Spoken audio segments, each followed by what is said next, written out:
Okay, I'd like at first to welcome our guests and everyone who participated. Thank them and for their time, and I hope the session will be useful to everyone. Before starting the session, there are some housekeeping I would like to raise with everyone. For those who are joining us, there is a Q&A box below the screen. You can post your questions there. What we're gonna do, we will leave these questions up to the end. By the time we finish the discussion, we will circulate back to the questions if there is enough time. The session is recorded, and a link will be shared with everyone after the session ended. We would appreciate, there would be a survey for 1 or 2 minutes will be shared with you as well. We would appreciate if you could take that survey. It would help us a lot for future events.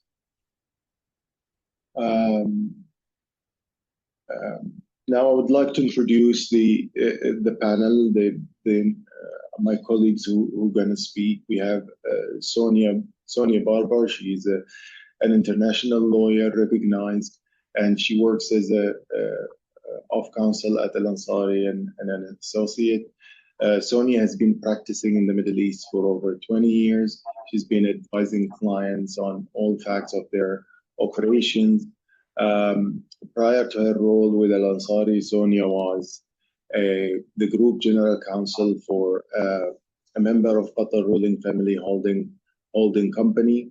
And prior to that, she was a partner with an international law firm assisting with the Gulf clients.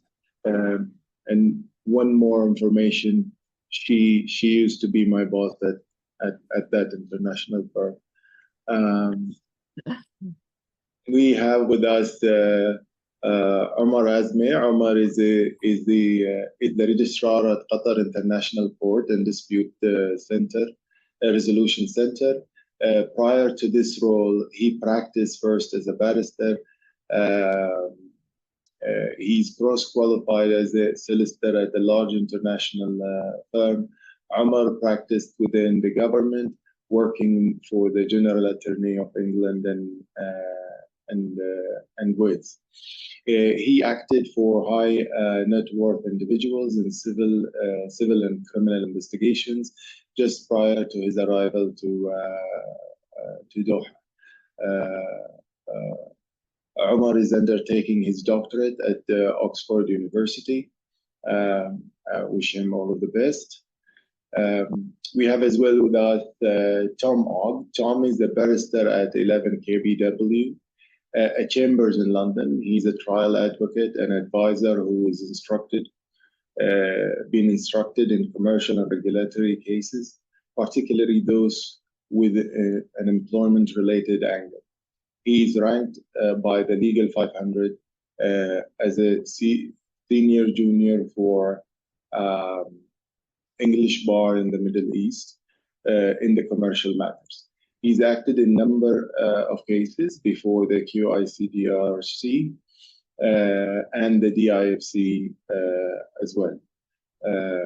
We've worked with Tom closely in the past few months, and it was a pleasure to knowing him and working with him.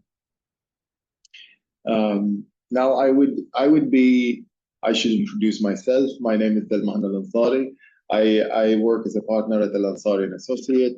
As I've indicated, I used to work with an international law firm where Sonia was actually mentoring me and helping me through my career.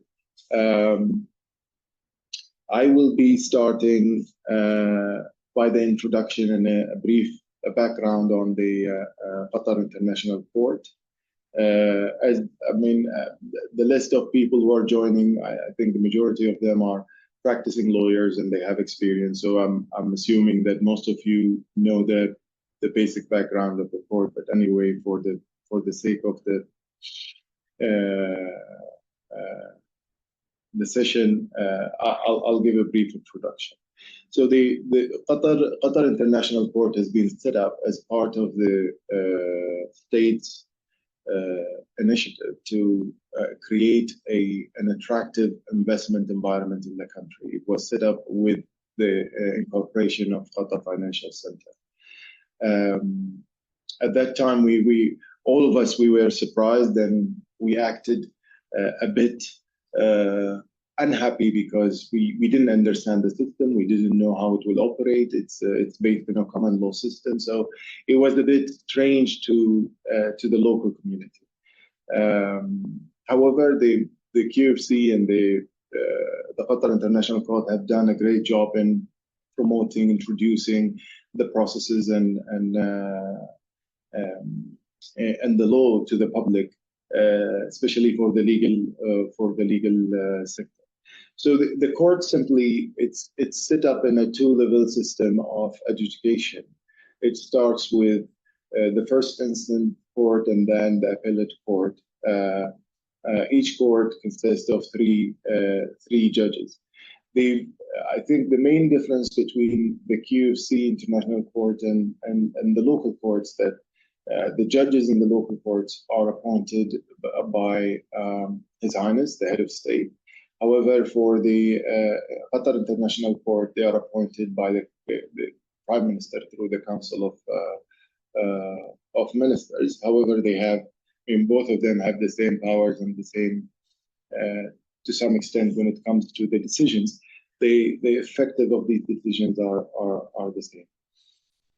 Now, the courts will have jurisdiction over disputes arising from QFC and its own entities, the QFC and the licensing entities, the QFC entity against any entity that is set up out of QFC, which could be defined as mainland, and anybody who agrees to its jurisdiction as well. It's based on a common system. Again, it's totally different than a civil system in the court. As part of my experience personally, it wasn't easy to adjust. It was a different system, and I think my colleagues will take you through the process. The aim of this session is to basically give you a practical guide on how and the ins and outs and how you can successfully represent a client before the Qatar International Court. And with that, I would like to give the floor to Umar, who will start discussing as well the topic. Umar? Thank you very much. Can you hear me all? I think you can. Yes, yeah. Thank you for that very, very kind introduction, and thank you for everybody who's joined us this afternoon or in the morning, depending on where they are. I'm just going to give you a very brief overview of, how things are going from our perspective, and I think in terms of procedure and nuts and bolts, the other panelists will address those. But the first thing I wanted to stress is that we are a national court of the state, as Mr. Al-Ansari alluded to a short while ago. We are part of the judicial system as well, so that's one of the things that we want to make as clear as possible. All of our judges, as you said, are appointed by the state, and we are a national court. We just have a slightly different jurisdiction to some of the other courts in the country, in a similar way to how a criminal court will have jurisdiction over certain matters, and a civil court will have jurisdiction over certain other matters, and a family court will have jurisdiction over other matters. As you all probably know, international commercial courts are proliferating. There's a number of them around the world. They all use slightly different models. You have the DIFC model, you'll have our model, some are offshore, some are onshore, but they all broadly are designed, as Mr. Al-Ansari said, to do similar things, to attract investment and provide a safe and comfortable investment environment. Now, in terms of how we are progressing, we have seen our number of cases significantly expand in the last couple of years. So last year compared to 2022, we saw a 130% increase in our caseload. We issued 58% more judgments. And the number which I'm particularly interested in as well is all cases come to me first as registrar to assess whether or not we have jurisdiction. So last year, we had an enormous increase of 450% in the number of cases that had to be turned away due to lack of jurisdiction, if you compare that with 2022. Now, my suggestion would be, as our reputation is growing, people are understanding what we do, they like what they see, and they come. Now, of course, a lot of those, all of those 450% of the cases have had to go to other national courts. But for me as registrar, it tells me that we're doing something well and we're getting across what we do very well. And there's a couple of things that might bear on people's decision to come here. So first of all, the judges. We are a truly international court in the classic sense of the word. We have 18 judges from 12 different jurisdictions. And as Mr. Al-Ansari said, they sit in panels of 3. So invariably, you will get judges from different countries sitting on the same panel. We, of course, also have Qatari judges. But what that mix does do is, for example, if you have a case, a contract case, you may have a judge who is from China on the Chinese Supreme Court. You may also have a judge from South Africa, and you'll have a judge from perhaps Scotland. And they will all approach the contractual problem using their own legal traditions and principles. And so actually, when you get a judgment, and most of you will know, we've only had, I think, had one dissenting opinion in all of the 300-something judgments from the court, you will get a very rich and coherent judgment, which in my view is much stronger, very cohesive, because those different legal traditions are bringing in their own juridical principles and coming together with a very cogent judgment. So that's the first thing, the mix of traditions. We're also very cost effective. We don't charge any fees, which is unusual for a court. It's effectively all free. We are a dual language court. People can plead in Arabic or in English, and we will provide free translation in court and also of documentation. And we're very open and transparent. All of our proceedings are broadcast live on our website. Judgments are published very quickly in English and in Arabic. And we have a practice direction, for example, that allows non-parties to apply for documents that have been cited in other cases. We're also very efficient, which is very important. Now, last year, in our smallest cases, they took on average about 30 days from issue to the judgment being handed down. On slightly larger cases, that figure was around 49 days. And for the very largest cases, it was 128 days. But of course, that is quick in itself. But of course, built into that is time for disclosure, witness statements, chronologies, bundles, so the parties do have time to prepare properly. So I think people find that combination of cost effectiveness, efficiency, and very, very strong and cogent judgments very, very attractive. Two final things I want to mention before I hand over. We have a very, very robust enforcement process. Now, of course, if you have the greatest judges in the world, it's free and it's quick, but the people can't get their money at the other end. That is not much use. Our enforcement process is very robust. We engage and we can directly instruct competent authorities of the state to enforce our judgments. We don't have to go anywhere else, which means we're quite agile and nimble, and we get them done very quickly. And we have a tiered enforcement process that gets progressively, I would say, progressively tougher as it goes on. And finally, as part of being open and transparent, we're also conducting a lot of outreach work. So we've published, you probably know, a user guide at the end of last year so people can understand our procedure. We've published a case digest that comes out twice a year, which summarizes the cases of the widest application in the preceding 6 months. We have close and strong relationships with local universities to try and build capacity. We have a new internship and a new clerkship program. And we were also chosen, as many of you will have seen, as the venue for the 5th full meeting of SIFOC, which is the Standing International Forum of Commercial Courts, founded by, among others, Lord Thomas, our president, when he was Lord Chief Justice of England and Wales. And so at the end of April, we hosted about 175 judges from about 56 different jurisdictions, including about 25 chief justices and presidents of courts from around the world. So 2 things to summarize. Effectively, we are seeing a significant increase in our work.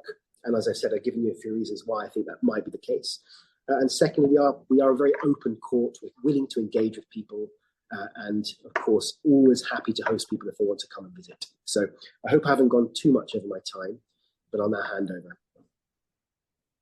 Thank you, Umar. I appreciate that. And I found, we haven't talked in depth about some of the statistics that you just shared, particularly on a jurisdictional front where you've had such an increase in the number of claims that are being filed that you've had to turn away for lack of jurisdiction. That's quite fascinating, and I'm sure that's of interest to everybody that we have attending today. It certainly was quite a big number, much higher than I would have thought. So anyway, welcome to all of our attendees. I'm pleased that you can join us today. It's a pleasure to chat to you about some of our experiences and hopefully share some of the practical guides to being successful in matters brought before the QFC Civil and Commercial Court.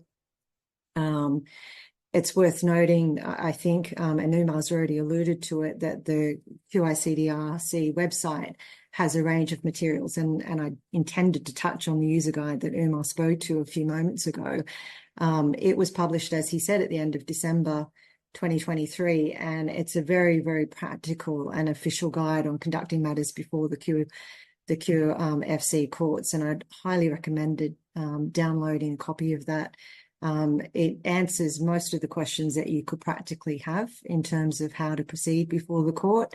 And, it cross-references all of the things that you would expect in terms of the regulations and the procedural rules of the courts. It touches on the practice directions that the court has issued, and it also provides reference and content in relation to the forms that the QFC requires you to use before its court. So the claim form, the defence and counterclaim forms, and applications. So take a good look at that, download it. It's a very good document, and I think, Umar, you need to be congratulated on that, because I believe that you perhaps headed up the efforts in relation to its production, so well done. Anyway, outside of analysing our role as lawyers in advising clients on bringing a case and where to go in relation to litigation, there's a couple of matters that I think is worth thinking about before we bring a claim before a QFC court. And why I was perhaps so fascinated by Umar's statistics that he provided there was jurisdiction was one of the top points on my list of saying that's something that we all need to be thinking about. I don't need to recover the areas and where the jurisdiction of the QFC court lies, because Salman did that in his introduction, but the source of the jurisdiction of the QFC courts comes under the QFC law. But you'll be able to find reference to it in the guide that Umar referenced, and also obviously in the rules as well. The only add-on that I'd say to what Salman talked about was at the end of, or during 2021, the Cat-free zone law of 2005 was amended so as to reference the jurisdiction of the QFC courts. And I think that's probably an important thing if you're looking at jurisdictional matters and parties that are looking to bring claims, to take that into account and have a look at how that works effectively. It's very similar to what's provided in the QFC law itself, but it's worth taking a look at that if you're looking at jurisdictional matters. And then as a defendant, if you're looking at contesting jurisdiction, the court rules provide for a process and for timing with regard to when you need to be looking to do that. So you need to keep your eye on the ball in terms of when you're served with a valid claim, to know that you have to contest that jurisdiction if you're planning to within a certain number of days.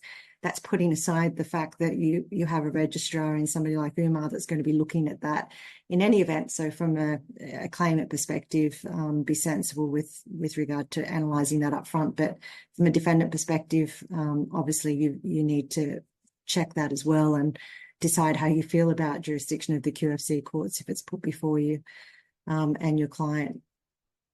The other matter I wanted to talk about relates to costs, and I think Umar made some good points regarding the fact that there's no fees for the court, which is fabulous. One of the things that surprised me 24 odd years ago now, which makes me feel terribly old, but was before the courts outside of the QFC in Qatar. There's very rarely costs orders made against the unsuccessful party, whereas the QFC courts follow more of the common law approach in this regard, and advising your clients early in proceedings, or making sure that they're looking at their claims in a manner that informs them that if they're unsuccessful, reasonable costs of the other party could be brought against them, is something that I just think it's worth raising now, because if you're more familiar with dealing with the courts outside of the QFC in Qatar, you may not think this is an issue, but within the QFC courts, cost orders can be significant if you're looking at the other side's legal fees on a matter that goes on for a considerable time. So,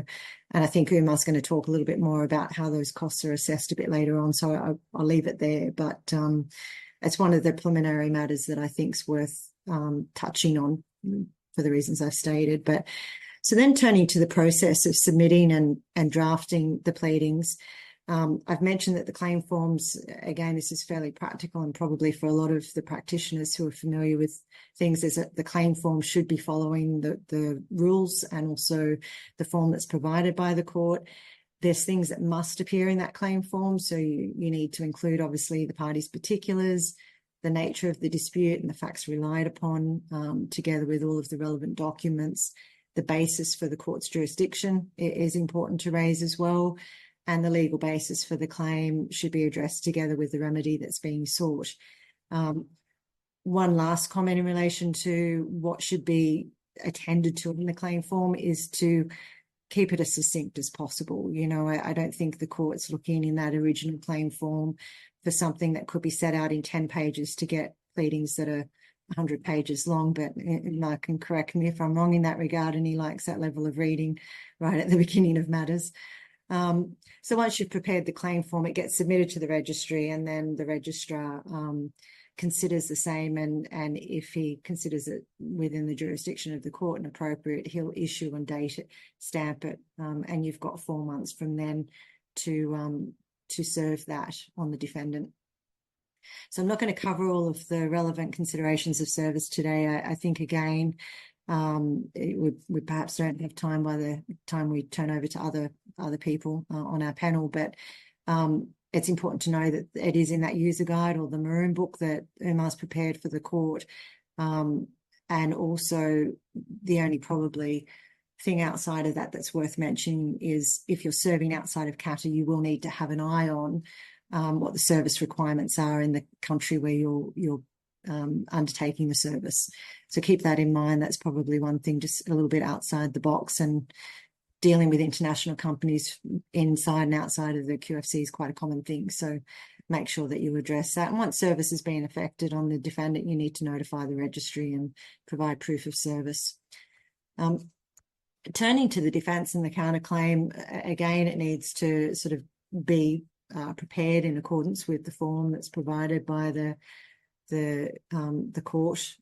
Again, a copy is available on the QICDRC website and referenced in the guide that we talked about. Unless the court orders otherwise, and assuming jurisdiction's not being contested, that needs to be done within 28 days from the date of service or the deemed service, and the defence should respond to the claim form. So, it's probably a tip would just be to make sure that you address everything that's not accepted, and make sure that you're very clear. It's not simply appropriate to say all claims are denied.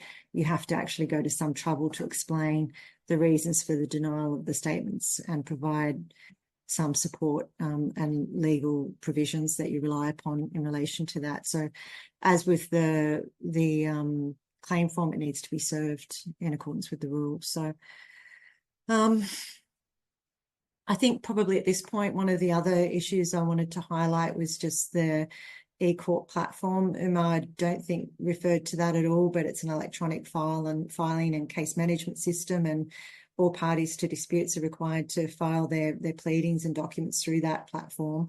I found it to be quite effective. You need to figure out how to navigate it yourself, but if you have any issues, the registry and their technical staff are quite helpful in helping figure out what you might be doing wrong, because usually it would be me doing something wrong rather than someone else. So they're great at trying to help figure out what's gone wrong and how to fix it. But again, just something you need to have in the back of your mind. Before I hand over to Tom, there's probably two final comments I wanted to talk about. The last one is the overriding objective. The first one is the overriding objective of the court is to ensure that every case before it is dealt with justly. And that results, without going into the specifics of the rules, a lot of discretion for the court to manage cases as they see fit. What we've seen in this regard is that this can sometimes result in preliminary issues hearings, for example, that might explore some of the legal statutory arguments that need to be made, or matters that need to be interpreted from a legal perspective and decided upon before the broader case can really be considered. And the court can deal with that by written submissions, but they also might call an oral hearing just to decide on those matters. So that's just a nuance of the court that we thought was worth chatting about today and bringing to your attention. And then the final comment, which is ideal to chat about before Tom does his segment, is thinking about when you need experts and assistance of barristers and others in the process. So a lot of the court proceedings can be dealt with, and it'd be an interesting statistic to know exactly what percentage of the court cases are decided without an oral hearing, because it's within the discretion of the court to do that. And I'm sure with some of the smaller matters, they're quite often resolved, at least in our experience, without an oral hearing. But if you are going to go to a full hearing, contested with witnesses, cross-examination and so forth, having an experienced barrister work alongside you at the right point in time for the complexity of your case is really helpful. And strategically, when you talk about being successful for your clients, it's a really key consideration that we found to be helpful, to sit back and say, okay, well, we've got to this point and we know it's going in this direction now. You know, if it's a truly, truly complex case, it might be that you start briefing somebody very, very early, you know, even before you file your defense or your claim. But it could be that you can wait until a later point in time and make that call. But on that note, I'm going to hand over to Tom, a barrister that we've worked and enjoyed working with, and I'm sure you'll enjoy some of his insights. Thank you. Thank you very much, Sonia. I'm going to be discussing disclosure, witness statements and trial, focusing on the common law approach as it's applied in the QICDRC, particularly from a tactical perspective and with a view to winning. So Sonia's discussed the pleadings with you, and disclosure and witness statements then provide the evidence. And the evidence is the flesh that you put onto the bones or structure that the pleadings provide. And then the trial is where you test that evidence, either in cross-examination or submissions. Just following the timeline through, after the trial, you'll get a judgment, and the judge's job is to decide which part of each party's pleadings succeed, having regard to the evidence. And then finally, just a brief word on appeals before I go through disclosure, witness statements and trial in more detail. Permission to appeal is given only on relatively narrow grounds. You have to show there's substantial grounds for considering a judgment or decision was made in error, and there's a significant risk that it will result in serious injustice. Importantly, the opportunity to introduce new evidence on appeal is very limited. And what that means practically is the trial is the time for evidence. It's not possible, usually, from an evidential point of view, to sort something out on appeal. One point I will make about the appellate court in the QIC, you may find that they take a bit more of a practical approach to resolving litigation than you might see in other jurisdictions. We found this last week where, in a case I was in, the appellate court indicated that rather than remitting a question of penalty back in a regulatory case down to the regulatory tribunal, it decided it would prefer to deal with the matter itself, saving legal costs, resolving the case earlier, essentially a practical approach. So now I'm going to go back to my remit of taking in turn first disclosure, then witness statements and trial. And so this would be either in the first instance court or the regulatory tribunal.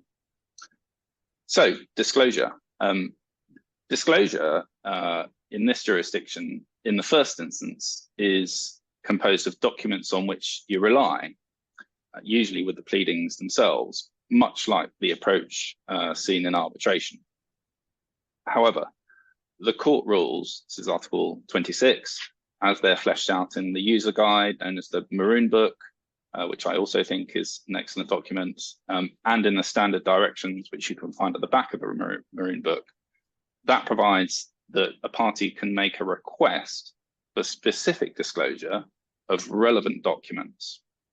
If that request is objected to, the court will then rule on the objections.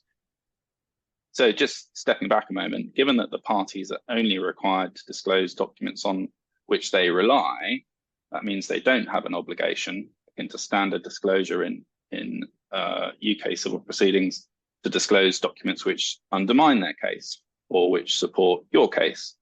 You have to get those through specific disclosure. And that will often be critical to success at trial. Now, apart from securing that kind of evidence which undermines their case or supports your case, that disclosure stage is important tactically as well, for a couple of reasons. First of all, because you really get a sense of your opponent, what they're hiding, what their approach to litigation is. And secondly, if you don't make requests for particular documents, it's difficult for you to then complain at trial about the absence of those documents, because there's a specific stage at which you're supposed to say, I want these documents because they're relevant. In terms of what those applications should look like, in very short summary, first, they should be narrowly drawn in terms of the categories of documents sought. They should be related to the issues in the pleadings. They should explain practically why that specific disclosure is necessary. For example, why doesn't the applicant have the documents? And lastly, it has to explain why providing disclosure will further the court's overriding objective, which Sonia referred to, which is to deal with cases justly. Now, sometimes disclosure can turn a case on its head or result in an admission. I'll give you an example from a UK employment tribunal case called Bradley Jones and JP Morgan, where I acted for the individual and we won that case. Now, this was a relatively minor issue in the case. The issue was, what bonus would my client have got if he continued to work for the bank in the future? And to assess that, we sought disclosure of effectively the bonus numbers at the time of trial. And the bank hated that for commercial reasons. It didn't want public disclosure of its bonus numbers because it's commercially sensitive. They preferred, instead of giving disclosure, to simply accept our ambitious numbers for the bonus he would have got, rather than disclosing details of bonuses that were actually being awarded at that time. That was a tactical win for us. Now, for applications such as these in the QFC, you have the luxury, from a UKOI lawyer's perspective, of the registry and the registrar. That's Umar and his team. And I say it's a luxury because in the UK, cases still have a tendency, when an issue arises, for problems to go unresolved for some time until you can get before a judge. And that's not my experience at all in the QFC. The concept of active case management was developed in the UK civil procedure rules, but it's truly active before the registry because they keep moving things along. They're highly responsive. It's breath of fresh air from a UK perspective. A case that Sonia and I worked on last year, in which there's a cost assessment judgment, Mr. Roig and Match Hospitality, we secured an order for disclosure following an application for specific disclosure. The process was very quick and efficient from the perspective of service from the court. So that's disclosure. Now, the next stage is witness statements. Good witness statements, in my view and experience, tend to win cases. Bad witness statements tend to lose them. Now, in terms of who the actual witnesses are, that should have been identified at a much earlier stage before directions are given, because, amongst other things, the number of witnesses you have determines how long the trial will have to be, and that may be listed a long time in advance. It's for the parties, not the court, to identify the witnesses. It's the nature of an adversarial procedure. And in terms of how a witness statement should be drafted, what's going to go in it? Well, the starting point is the pleadings. The question is, which of these issues in the pleadings can the witness give factual evidence of? What do they have direct experience of? That's the starting point. That may mean, in the witness statement, going through the pleadings point by point and responding to specific factual allegations that are made. But fundamentally, a witness's role is to give the court the benefit of their memory. A court and judges, they can't access a person's memories directly, so those recollections are set out in a witness statement. Those recollections, as they are asserted, are then tested in cross-examination. So that's the classic drama of questions from the other party's lawyer to assess the evidence that's been given. A witness statement should tell a story and importantly be readable. A good witness statement is a compelling document. A bad witness statement often leaves holes in the story, has unexplained clangers, and often is too short. I'm going to draw a few more contrasts between what a good witness statement looks like and what a bad one looks like. So a good witness statement explains the context. What industry does this dispute arise in? How do people make money? Who is who? And why, commercially, are we having this dispute at all? A bad witness statement may only make sense once you've read all the rest of the bundle and the other witness statements, and you have to sort of reinterpret it in the light of what you've already seen. A good witness statement serves effectively as an introduction to the case and explains what's happened. A good witness statement also explains the documents. It refers to them. A bad witness statement often comments on them in a vague way without specifying exactly what's being referred to. Finally, most importantly, witness statements stand as a person's evidence in chief. And what that means is they won't generally be given the opportunity to just talk to the court when they turn up at the trial. What they have to say must be in the witness statement generally, and that witness statement will be read in advance. It must therefore effectively be complete, subject to certain exceptions, i.e. contain everything the person wants to say. Now, going back to that case that I referred to earlier, that Sonia and I worked on, Roig and Match, the claimant's case was that it's an employment case that he'd been dismissed because he blew the whistle, whistleblowing claim. Now, when witness statements were exchanged, he didn't mention whistleblowing at all, talked about lots of other things, but not whistleblowing. And that was probably a fatal error, because that omission strongly suggested that the case and his dismissal wasn't really about whistleblowing. He then withdrew his case shortly after witness statements were exchanged, having instructed new lawyers. I think that illustrates how important witness statements can be. Needless to say, our witness statements fulfilled all of the good witness statement criteria that I referred to earlier. A few words on bundles now. Bundles are really critical to a trial going well. The Maroon Book, the user guide, contains precise requirements as to what the bundle should look like. In short, it should be in PDF formats. Normally, there'll only be two bundles, a hearing bundle and an authorities bundle. And the standard directions in the Maroon Book envisage that the parties will finalise the bundle after disclosure has taken place and after witness statements have been served, but it's a matter for the parties to agree in consultation with the registry. Now, in particularly complex cases, and it's often the way it's done in the UK, it's worth considering finalising the bundle even before witness statements are served.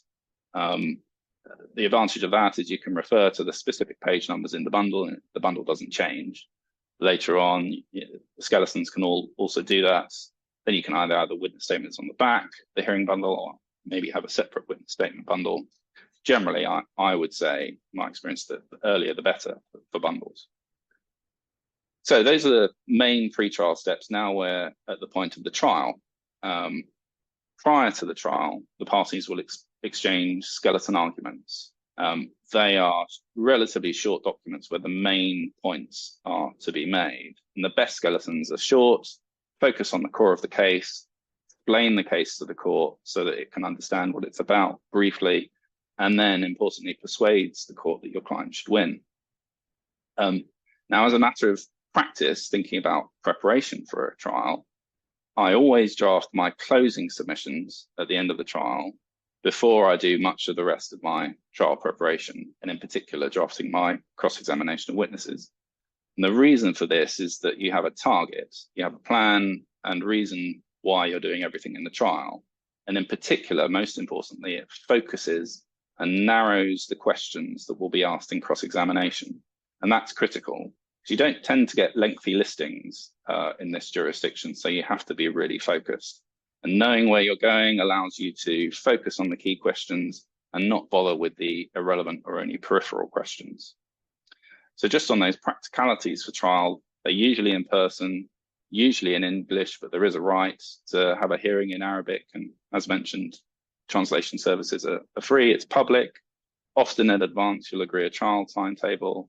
And normally in terms of overall procedure, you'll start with opening statements by the lawyers for either side, witnesses for the claimant, witnesses for the defendant, and then closing arguments, possibly with written submissions to follow.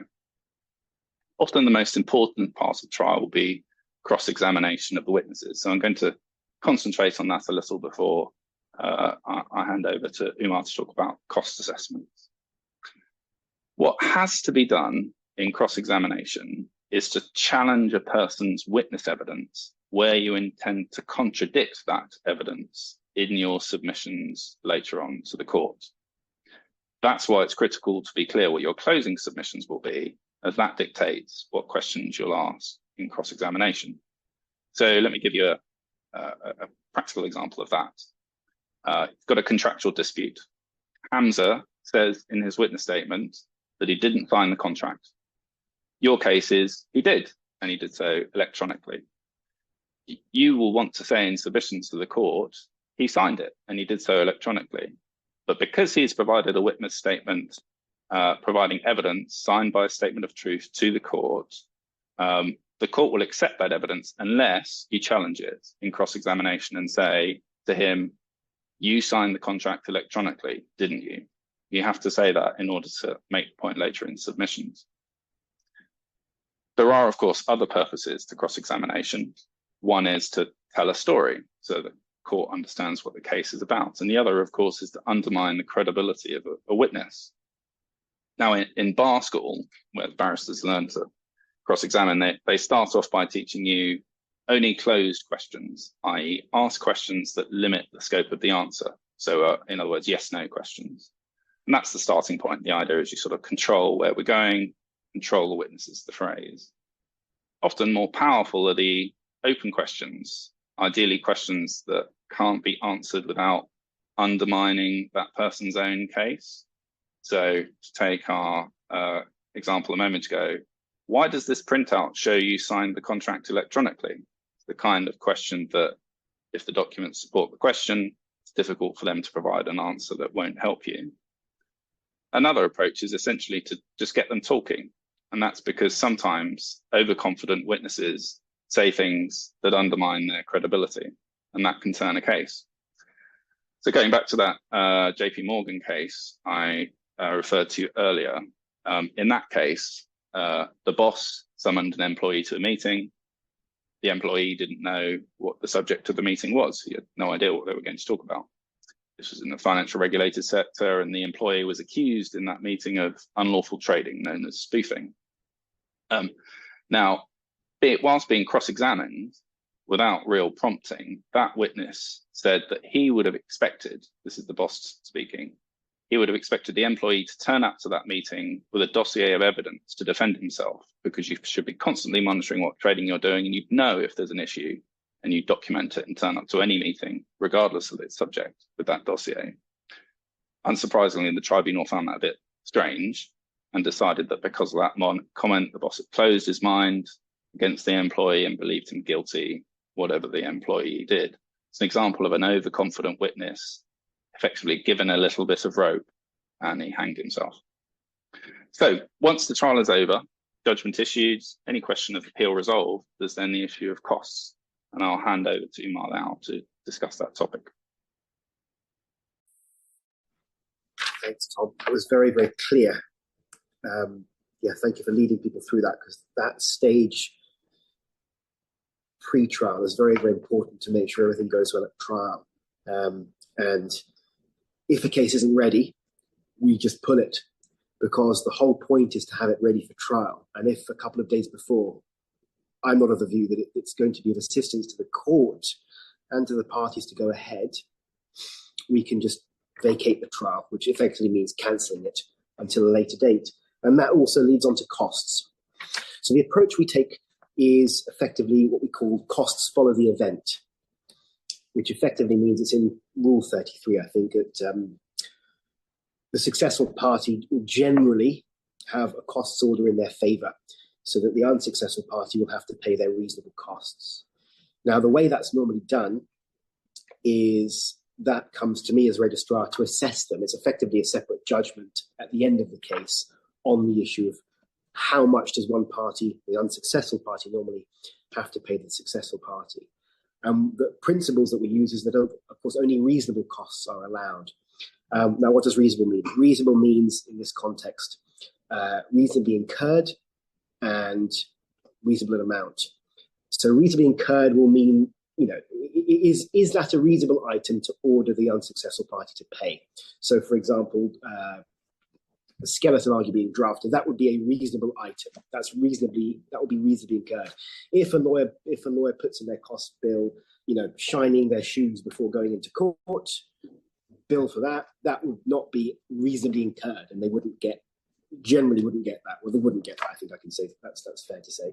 Now, reasonable in amount is a second test. So, for example, if it's a one-page document, very simple one-page document that a lawyer's done, which in reality should take half an hour, but they've billed 10,000 hours, that would not be reasonable in amount. So that would usually be, call it, taxed down or reduced to what a reasonable amount for that particular document would be. So normally the way this happens is the claimant or the winning party would put in their cost bill with submissions. So it would say, this is how much we incurred for each stage of the litigation, and this is why we say that these are all reasonably incurred and reasonable in amount. The other side would then get an opportunity, usually 28 days, to respond, and they would invariably argue, well, these items are either all unreasonably incurred or are way too high. Then the successful party will get a chance to respond, and then it comes to me, and usually it goes down to me effectively going what they call in the UK a line-by-line assessment. And I can assure you it's a very long time, literally going through every single item on every single date that anyone is claiming for and judging it against the criteria I've just mentioned. And then a judgment will come out explaining the findings I've made and making an order of costs in favour of the successful party. So that's how it usually goes, and that would usually take from start to finish, I would say, probably about 6 to 8 weeks, including all the time for the submissions. Want to pick up on 3 things very, very quickly, 4 things very quickly. We're always happy to help parties who aren't able to navigate things. Some of the processes people may be very unfamiliar with. So what form to use, how much detail to go in. People are always welcome to call or to email. We will always help with that. In terms of service, what has surprised people is that we operate, again, using the common law traditions on service, which means, practically speaking, that if one is serving a claim form, we operate on the principle that if you can prove that you've sent it via registered post, it is deemed to be received. People generally don't have to provide us with proof of receipt, and that surprises people because they say, well, I never received it. But actually, if you look at Rule 18, the test is sending. Oral hearing, Sonia asked, I think in terms of our small claims, the vast majority are dealt with on the papers. We usually go to the parties and say, the court is not of the view that this requires an oral hearing. Are you happy? And they usually come back and say, yes, we're very happy, because that saves a lot of time and again, costs. Case management, I'm very pleased that Tom, you found this, smooth, but it is something we really do work at. We do go out when deadlines are passed, and we do ask because we find, or I found with experience, that if things are left, then cases can drift for months and months and months, and that is not in anybody's interest. And the final thing, we do have matters, civil and commercial matters, coming from the Qatar Free Zone Authority. We had a very important judgment, I think about 2 weeks ago, in relation to employment matters, where the court, the appellate division, ruled that where there's an employment issue about certain matters such as benefits and salary, as between the QICDRC itself and one of its own employees, this court does not have jurisdiction to deal with that. So that was a very significant case, which I would urge people to flick through if they are interested.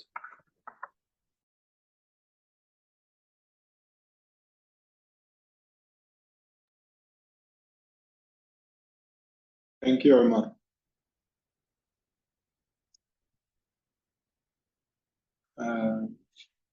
So I'll touch base.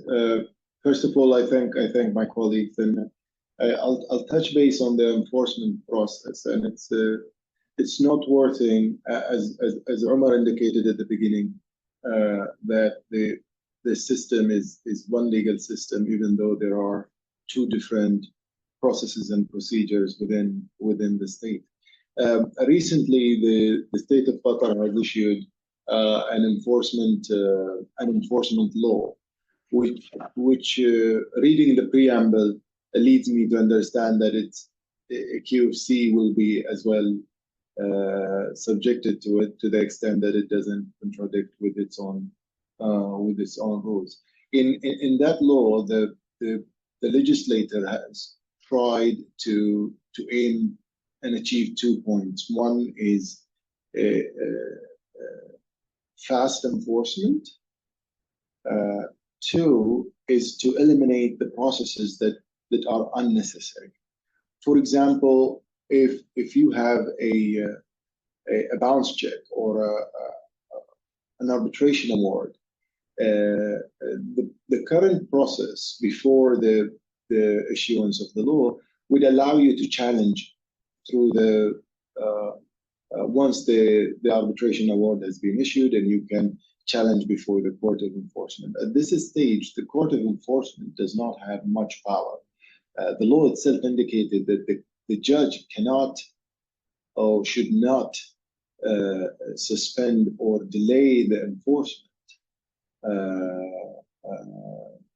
unless it complies with the arbitration law, which means an arbitration award has been challenged and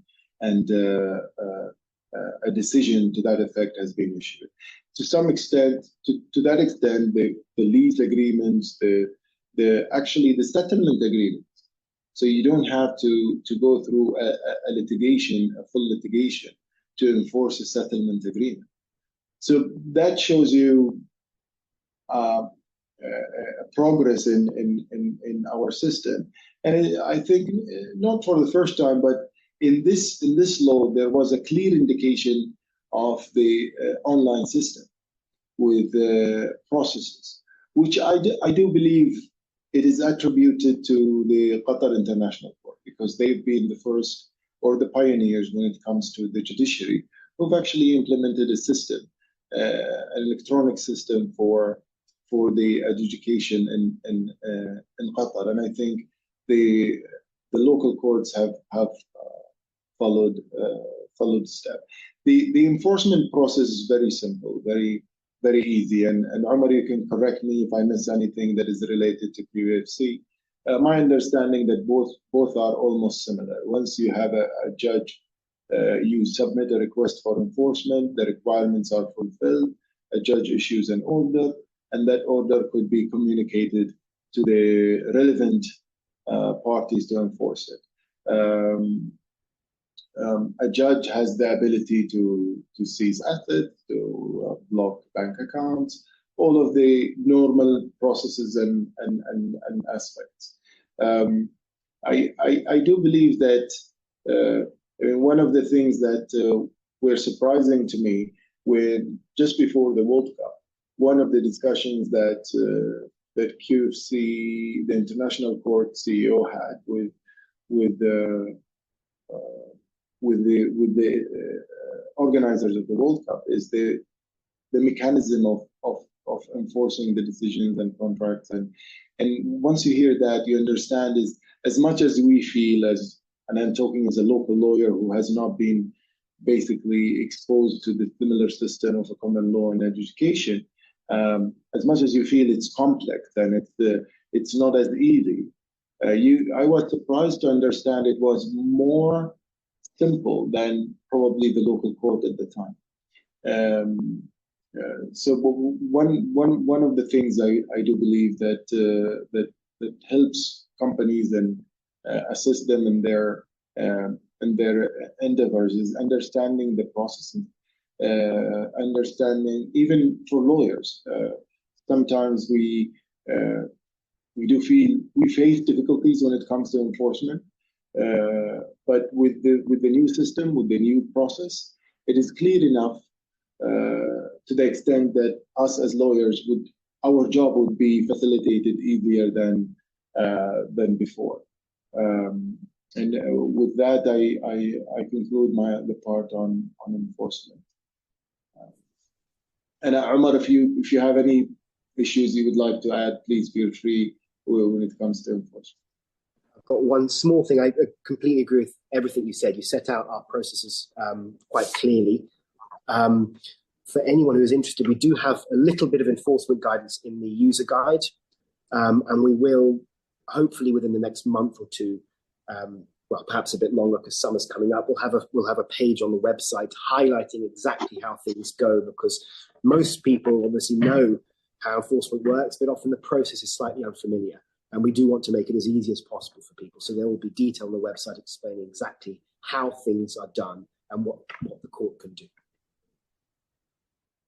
Umar, might I just point out that one of the questions that are being raised is whether it's worth speaking about the possible costs award, even if the case is lost on the basis that a party has refused mediation. Is that something that you've dealt with in the process so far, and how would that impact a cost assessment and a cost order? It's an excellent question, a very perceptive question. We've not, well, I can't say I've not yet come across that situation, but some of the tests that we take into account, which are all set out in the cost judgment, are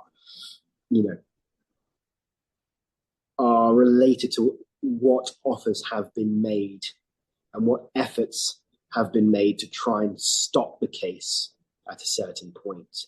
In the abstract, if the case is worth, say, $1 riyal, and one party's been desperately trying for the last year and a half to settle for half a riyal, and the other party takes it all the way to trial and wins that $1 riyal, then I'm sure the court would say something about that. But that refusal would likely be a factor taken into account when assessing costs. I'm not sure if that answers the question, but I hope it does. Just excellent. Thank you. One point to that is, I think I'm hoping one of the things that Qatar International Court could impact the local court, hopefully in the future, is the cost-related issues. The local court historically never awarded a fair value of the costs, and they always looked at it as, historically, I do believe, as a given small amount that actually is collected not by the winning party, is collected by the court itself, and it's been reused for the legal aid. But it would be interesting to see a change in the local court behaviors and judges when it comes to this specific issue. And I do believe that having an operating court that looks at it this way would be very, very helpful, and probably we can use the precedent from Qatar International Court to try and convince our judges. Good idea. If I can say something in 30 seconds about that. And the reason we do award costs, the general principle in the UK is that you're compensating the successful party for having to have defended something that the other party has failed, or for bringing a case that the other party has lost. They're not there to punish. They're not a penalty.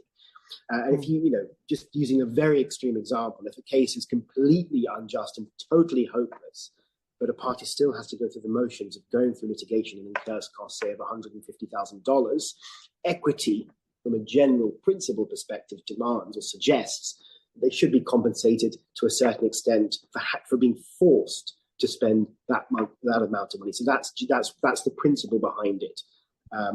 I'm sure everyone knows that anyway, but it's usually worth noting. It's very helpful. I think that's probably used up all of our time. So thank you to the people that attended from my perspective and fellow panelists, Tom, Salman and Uma. So I forgot to say one other thing. We definitely do not collect people's costs and keep it. It goes to the we don't do that. Just to make that clear. Oh, we're going to invite ourselves for lunch, but fair enough. Thank you, everyone. Thank you, everyone. Tom. Have a good Salman. day. Yeah. Thank you, Thank everyone. you. Thank you. Thank you.